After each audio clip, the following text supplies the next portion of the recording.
everyone, and welcome to Season 7 of the One-on-One with John Evans podcast. You can find them on nearly every beach in America. The signature blue and teal wind-driven canopies are all over the beaches along the Carolina coast. They're called the Shibumi Shade, and they are a true North Carolina success story. My guest for this debut episode is Dane Barnes, one of the 3 UNC grads who invented the Shibumi Shade. Dane shares with us the story of why it took the 3 inventors several years before they jumped into the business full time, and the lessons they all learned on the road to success. Dane Barnes, welcome to the One-on-One with John Evans podcast. Thank you for having me, John. How did 3 guys from Winston-Salem come up with a beach product? So, John, I started Shibumi with my brother Scott and best friend Alex. Our family grew up going to the beach every summer. Family vacation was 1 week at the beach with grandparents and aunts and uncles and cousins, and it was our favorite week of the year. And then fast forward, eventually, as we got older, setting up the beach shade became our responsibility, and that kind of got our wheels thinking to wonder, was there a better way to do it? And then we came up with the Shibumi concept, which you see today. A lot of people have ideas, Dane. How did yours get from here to here? I think we were lucky in part in that, we weren't inventing a car or a rocket ship, that we were able to go to a local hardware store and a fabric store and, buy supplies. And kind of, teach ourselves how to sew. And we made the first one, and it worked surprisingly well, better than we thought. And then from there, folks just would walk up to us out on the beach and say, what in the world is this thing? And where did you get it? And we told them we made it. And they asked if we could make them one. And at first we told them no, because it was not, good enough or ready. But we had, we gained a lot of confidence from people coming up to us, just more and more people. And so eventually we said, okay. And then we started making them for beachgoers and families in 2016. What did the early prototypes look like? Yeah, so the very first one we ever built, we built it out of PVC conduit pipe. So it's rigid, but also a bit flexible. And then we bought fabric from a hardware store. From a fabric store, and then a friend actually gave us a sewing machine, and we taught ourselves how to sew. So that was the early one, but it was kind of 5-foot sections of pipe, so it wasn't really portable and not very easy to put together and take apart. But then we worked hard to refine the design from there into again what the product which you see today. How many times did you try and start over again? I mean, how many prototypes were there until you were confident enough that you got out on the beach and said, all right, this is the one? It's a good question. We have gone through countless revisions from that initial one. I think one thing that we still say to this day is that if we would have waited until the product was perfect, we still to this day would have never sold our first Shibumi Shade. We're always continuing to refine and improve. So a good example of that is we built a wind tunnel in our warehouse, which we then make sort of like car flags, like which you'll see for sports teams, and out of different fabrics and threads and stitches to see what is more durable and will hold up the best. So we're always refining the product to try to make it better and better. The first one you sold, what did you do with the money, and what was that feeling like? Yeah, it's a great question. So we sold 32 Shibumi Shades in our first year in 2016. And at that time, my brother, best friend, and I, we all had our day jobs, doing other things full time. And so this was kind of an evening and weekend project. And in 2016, we weren't trying to make money. We weren't trying to turn a profit. So we were essentially just selling them for the cost of the materials. We never paid ourselves. And so we just used all of that money. We didn't pay ourselves a dime. We just used it to go back and then buy more materials to make more units, and then that trend continues. We never paid ourselves a dime in 2016, 2017, 2018, 2019. We just kept reinvesting all of that money back into the business, and that we were fortunate that we were able to, kind of do this Shibumi side project on evenings and weekends so that we could keep our day jobs, which, gave us more financial security and able to kind of persist in those early years to build the company. Well, that was my next question, because as I did some research for this, you continued to work until 2019. I guess Alex continued to work until 2019. So it's not like you guys just said, oh, we sold one, to heck with everything else, we're focusing on this. You really had to kind of get your footing underneath you, it sounds like. That's right. I think we are just fairly risk averse people. So it didn't seem prudent to, leave our good jobs, which we loved, those companies and those careers as well. And so really only, but we also love Shibumi. So at that point on Halloween of 2019 is when we all three left our jobs thereabouts. And it was just apparent at that point that the business, that Shibumi, wouldn't continue to do as well if we didn't give it our full-time attention. Right. So it sounds like it was a brave, thing to leave our real job, so to speak, to do Shibumi. But really at that point, it was a fairly sure thing for us to, transition over full-time, which we're grateful for. Okay, well, you sell the first one in 2016. You continue to do it on nights and weekends, basically hand sewing a lot of this stuff yourself. There had to be, or am I wrong? There had to be a time or two when one of you must have said, "Oh, I'm done. I'm out. Gone. See ya."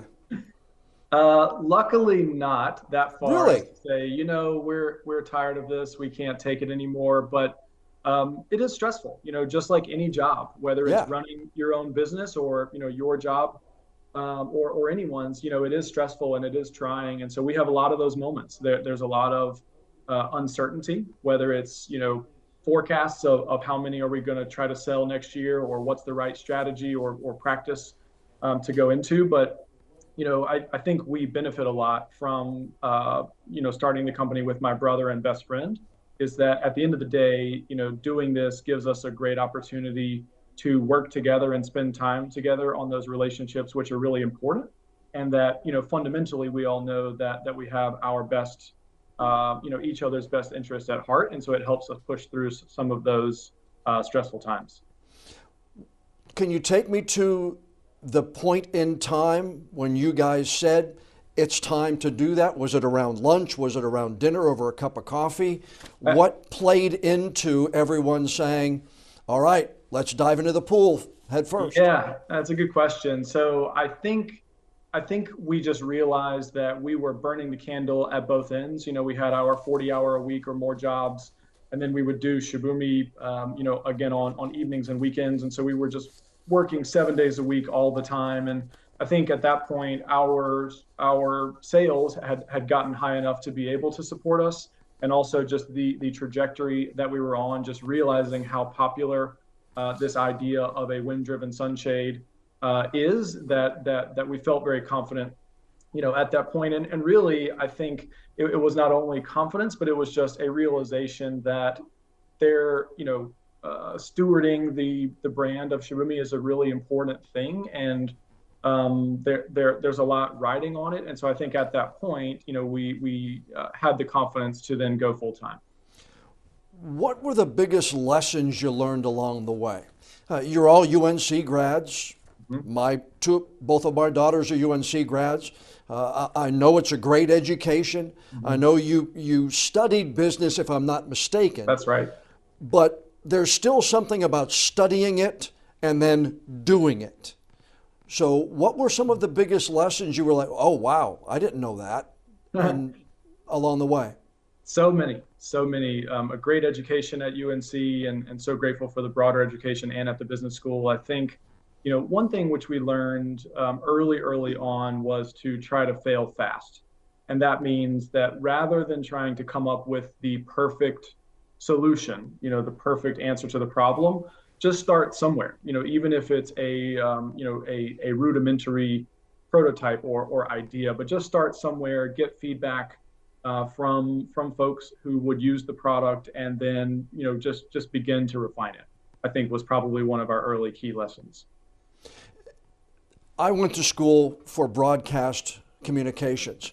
And, you study theories. I studied all that, libel, slander, everything else like that. Right. But it wasn't until I got in an internship and got into a newsroom that I learned the things that make a newsroom tick that I've been using now for the better part of 40 years. Is it the same with you? You could study how to start a business, the ins and the outs, the expenses, the revenue. But until you get into it, did you learn just so much that you can't learn by a book or you can't learn in a classroom? I totally agree with that. And that's our experience as well, that I think the fundamentals that I learned in studying business, in undergrad were great. And I still use those fundamentals all the time and reference them very frequently. But there is something about doing it that every business is so different. And you really, we had no experience with a product or sewing or a beach, shade industry. And so there's so much that you just really have to take a chance and, learn by doing. How important is it for you to have this as a North Carolina product? I know you started with the mass production here, and now I think you also do it in Virginia, if I'm not mistaken. That's right. But this really launched as a North Carolina product. How important is that to you and Scott and Alex? It's very important. All three of us are born and raised in North Carolina. We went to school at UNC Chapel Hill, and so we've always loved the state, of course, and especially its beaches. And so to be able to honor the tradition of the textiles in North Carolina, and we now have three professional sewing organizations that sew every single Shibumi Shade and now Shibumi Shade Mini. Two of those are in North Carolina, one is in Virginia. But we're so grateful for that. And it's really been a good business thing, for us to be able to develop those relationships and work with those great partners to make our products right here in North Carolina. And I think people in North Carolina and beyond really appreciate that, sewn in America piece. How did you and Scott meet Alex? How long does that relationship, I know you've said that you're best friends, but how far back does that relationship go with the three of you? Yeah, so our family moved to Winston-Salem when I was 9 and Scott was 6. So that was around the time that we met Alex. So we were classmates growing up in elementary school and middle school and high school. And then Alex and I were college roommates at UNC. So we have known Alex for a long, long time. Why do you get along so well? What is it? I don't know. Did you play Little League baseball? Did you play middle school? Was it just around each other all the time? Or is there just something, some friends are really good friends, others are good friends. But it sounds to me like you guys have gone through, well, obviously launching a business, so you've got to be better than just good friends.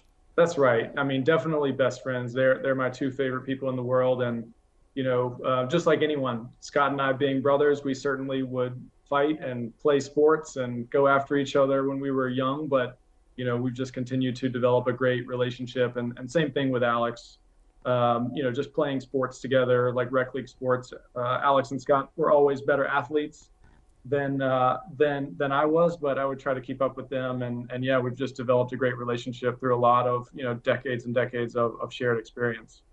How was it growing up in the Barnes household? Mom and dad in business? Mom and dad really encourage you to do this along the way, or were they really kind of telling you to take your time to launch this business?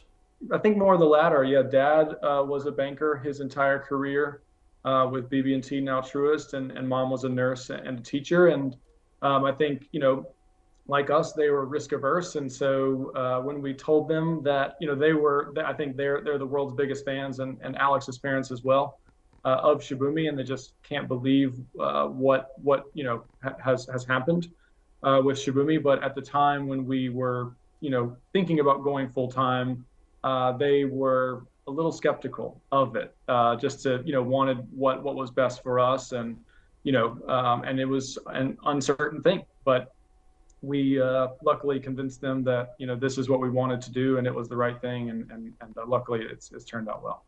What did a young Dane want to do when he grew up?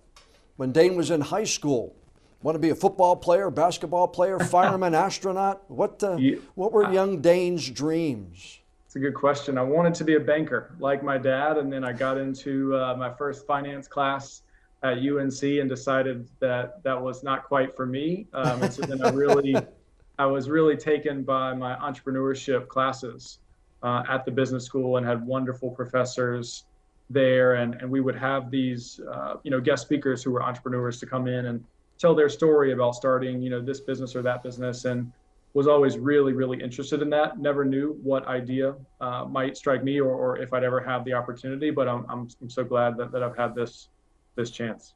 As you walked across the stage in 2009 and grabbed that diploma, what did you see yourself doing in your early 30s? I didn't know. Just find a job. When we graduated, the economy was not great in that time from 2008 and then 2009. So I had a job opportunity in Raleigh with people who I really, really liked, and learned a lot from my mentors there. And the rest is history. You had to come down to Ocean Isle Beach in July of 2021 to talk to the town council then about the shade. Right. At the time, the town didn't allow them. A lot of people wanted them there because they had seen them other places, had bought them even, and wanted to use them. But at the time, the town council there said, okay, we're going to do it on a trial basis. That's right.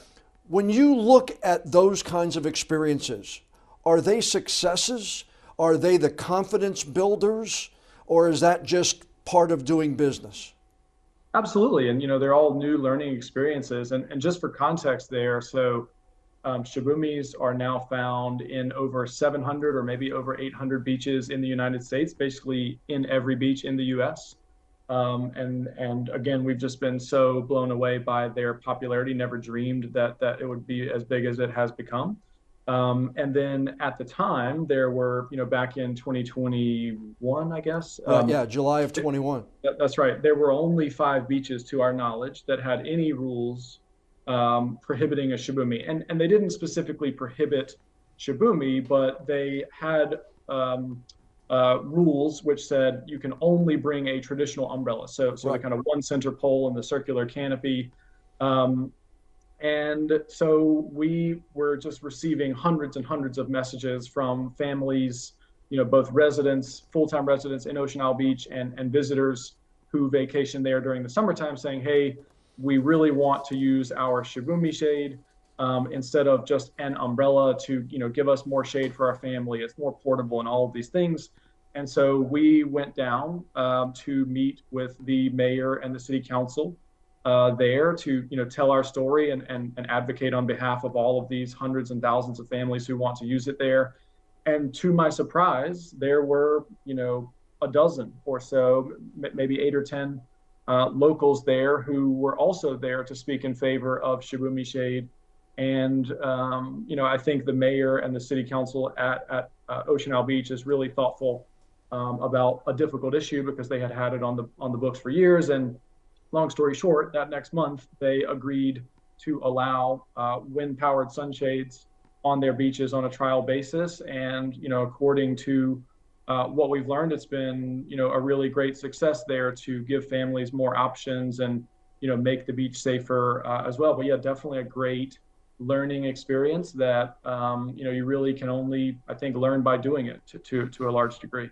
Yeah, and that's one of those things that's not on page, 491 of the textbook when you're a junior either, Right. I didn't encounter it. I'm sure it is somewhere, but definitely, yes, something, learning by doing. And it's tough. It's tough for sure.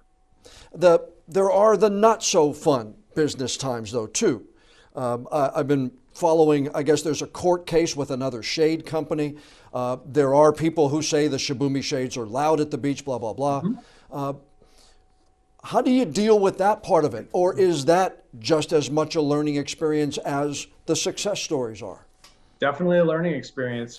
Speaking to the copycats, Shibumi has had something like 41, 42 copycats over the years, and it's been a big learning experience. But we take our intellectual property rights very seriously, and we expect others to do the same. And so, that looks like working with the U.S. Patent and Trademark Office to file for patents, design patents, utility patents, trademarks, trade dress, copyright, all of these things to try to protect our ideas and our invention.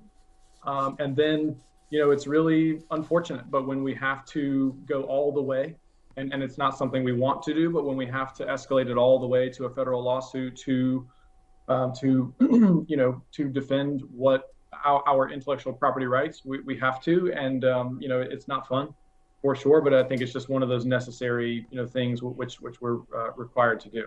That's another one of those things, though, that I think, and tell me if I'm wrong, you just have to chalk up as part of doing business, experience of doing business, but also making sure you're covered and making sure you're protected, having a good attorney, having to make sure that you've got somebody whose job it is to protect you along the way. That's right. Yeah, it's very important. And, having good counsel on our side has been extremely important and valuable to us. But, at the end of the day, we're just doing our best to build a business and a brand that beach-going families can be really proud of. And our goal is to develop the highest quality products and kind of the best on-beach user experience that we can. And that is our goal. Okay, this may sound like it's a question out of right field, but I'm going to ask it anyway.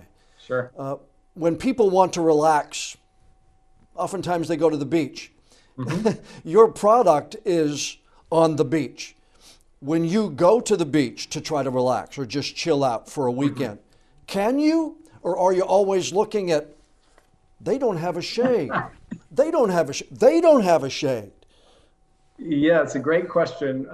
Instead of saying they don't have a shade and they don't have a shade, it's more like I want to make sure that everyone, who has a Shibumi is having a great experience, and I'm very focused on that, and Scott and Alex are as well. So, yes, going to the beach is not as relaxing as it used to be because I feel a great sense of responsibility to make sure that families are having a great time on the beach, and especially with their Shibumi. So what I end up doing is rather than just sitting under my Shibumi, I walk up and down the beach and say hello to folks and shake hands. And that has really been a cool thing to be able to develop more of a community and more relationships and build great friendships with people who I otherwise probably never would have met. And so that is a really gratifying thing to be able to meet folks out on the beach and get to know them and their families and their story. And that has been really rewarding. So what does Dane do to chill out? What does Dane do to get away from things? Yeah, I probably don't look like it, but I do like to work out a lot and, just hang out with friends, cook, go out to eat, stuff like that. So I do try to take time away. I listen to a lot of podcasts, so I'm grateful for you having me on the podcast as well. A young entrepreneur out there listening today, as an experienced businessman, and I know you've probably gotten this question a lot when you speak to different groups, but what kinds of advice do you give to young entrepreneurs, that somebody who says, look, I have an idea, but I don't know if it's going to work? Mm-hmm. What do you tell them? It's a good question. I think I think the best thing is just to start somewhere, maybe going back to that fail fast point. And if it's possible, trying to get feedback from prospective customers on what they, think about the idea or think about the product. But if it's possible, and again, every business is different, but trying to come up with a kind of prototype, even if it's rudimentary, to start to use it and learn, I think is really a good first step. What's next for the Shibumi Shade? I know that you came out with the mini. That's right. So what's next? What are you thinking about now? What's on your drawing board? Yeah, we also, late this past year, we came out with the kind of next generation version of the Shibumi Shade. So now the canopy is made from ocean-bound recycled plastic bottles, which means plastic bottles that are very close to the ocean that are collected there, typically overseas where they don't have great recycling infrastructure set up, and then they're melted down and then turned into the threads, which are then made from, which our canopy is made from. So we're really excited about that. It's also quieter, to your point, that the Shibumi Shade is wind powered, and so it is going to flap. But how the canopy is constructed does make a difference in that sound, and so we've made a major leap forward there, which we're excited for people to experience this summer. Beyond the core products of the Shibumi and the Shibumi Mini, we are very excited about our product pipeline. So I can't say specifically what those things are yet, but we are going to launch. Come on, Dane, give us a little hint. Okay, I'll get the hint is that we want to continue to focus on the beach and make the beach experience better. So other things that you would take to the beach for your beach day, that's where we're focused currently. So you'll see one of those products coming out this spring, and then another one a bit later as well. But then we have a product pipeline after that. But really focusing on the beach again to try to make everyone's beach experience better and better. You have mentioned several times the product experience. You have mentioned several times getting messages and answering messages. I have read and I've heard you speak that you try to answer or at least respond to all of the messages that you get, either yourself or Scott or Alex. You still do that now? Is that main priority, to touch your audience in some way of communicating with them? 100%. Yeah. So when we started Shibumi for those first several years, anyone who bought a Shibumi, Scott, Alex, or I would personally call them from our cell phone. So we called the first about 7,000 customers and just said, hey, John, thanks so much for your order. We're so grateful. This is who I am and who we are. I'm curious how you heard about us. Where do you go to the beach? And, if anything, if there's anything that I can do to help, or if anything goes wrong, please feel free to call me. I'm happy to help. And then as our sales grew, we weren't able to call that many people, in a day. And so then we switched over to sending a personalized text message, again, from our personal cell phones. And so we texted the first 20,000 folks who ordered a Shibumi. And it was just so great to be able to keep that connection, directly with us and the beach-going families as well. And so it was so great to get so many photos of people being out on the beach, and they're proud with, sending us photos and so forth. So that has been a really great thing that we still get, tons of messages from that. But yeah, certainly we, absolutely respond to any and all customer messages. And that is a very important part of our brand as well. No, I think it's a great thing that you don't take those messages and you don't take those communications for granted Right. with your customers. You've been asked in every one of the interviews that I've seen, and I've saved it for the very last question, but I feel I wouldn't be doing my job for those who don't know. Shibumi, the name itself, there's a historical part of it, but there's also a personal side for the three of you, right? That's right. Yeah, it's a fun common thread or double meaning. And so first, Shibumi is a design concept that talks about the elegance of simplicity, which we feel like really fits to the Shibumi Shade product, but also how we want to make the beach experience better by making high quality products that are simple and easy to use and kind of lighten the load when heading to the beach. And it's also the name of a very, very small apartment complex of 7 apartment units in Chapel Hill, where Alex and I first lived together. We're older, and then a couple years behind, Scott lived as well. The apartment is called Shibumi. And so that is even where we first heard of the word. So it's a fun double meaning for us. Yeah, I think that's so cool that you've, pardon the pun, weaved that into the name of the product and your personal experience, and also that historical experience as well. I love success stories, and you and Scott and Alex sure have one with the Shibumi Shade. Congratulations, Dane, on all your success. A true North Carolina success story. I know you're tremendously busy. I appreciate your time. Thanks for joining us on the podcast. Thank you so much, John. I really appreciate you having me and us. A big thank you to Dane Barnes for sparing some of his very valuable time and joining us for this season 7 debut episode.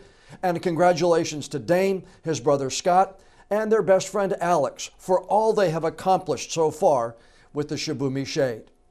Now, before we go, I'd like to ask you a favor. Please follow and subscribe to the One-on-One with John Evans podcast on whatever app you use to listen to your favorite shows. And if you would be so kind, please leave us a rating or a review.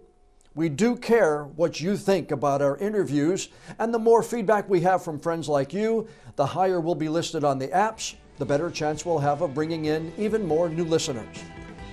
I'm John Evans. Thanks for joining us as we launch Season 7 of One-on-One.